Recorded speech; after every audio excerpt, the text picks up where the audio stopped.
I thought he was just another lazy student, sleeping in my class, head down, books untouched. I was angry. I was ready to scold him in front of everyone, but when I walked closer and saw his face, thin, pale, exhausted, my heart stopped. What I discovered that day didn't just change his life. It broke my heart and changed mine forever. I've been a teacher for over 15 years. I've seen all kinds of students, smart ones, naughty ones, lazy ones, and dreamers.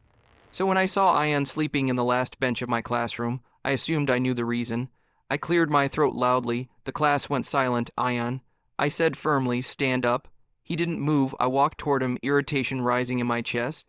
But when I reached his desk, I froze. His school uniform was clean, but torn at the sleeves. His shoes were broken, and his face looked older than his age.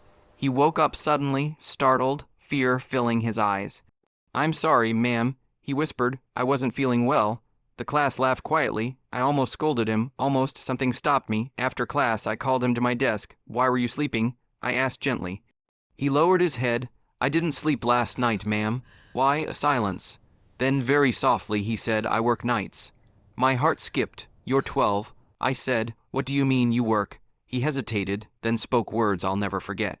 My mother is sick. My father left us. I work at a tea stall after school, and sometimes all night.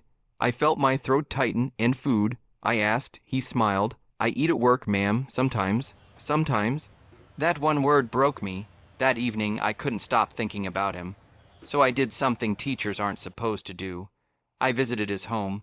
It wasn't really a home. One small room, broken roof, no electricity.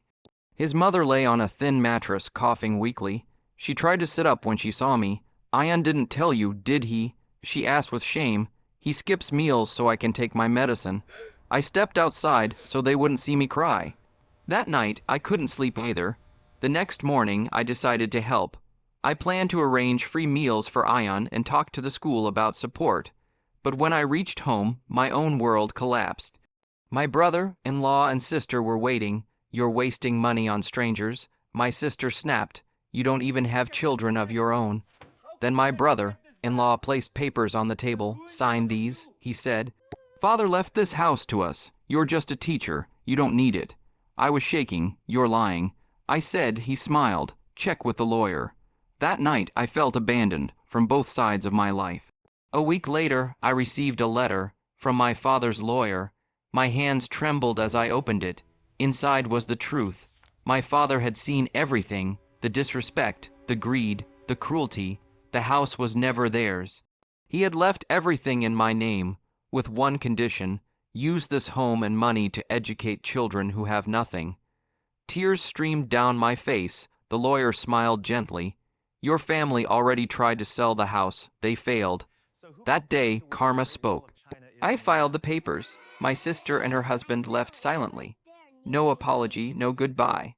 I turned the house into a small learning center. Ian was the first student. He no longer sleeps in class. Last month, he stood on stage, holding a trophy, smiling proudly. He looked at me and said, Ma'am, I want to be a teacher, like you. I realized something that day. Sometimes the child you save ends up saving you too. Money reveals greed. Power reveals character. But kindness reveals humanity. And trust me, respect matters more than inheritance.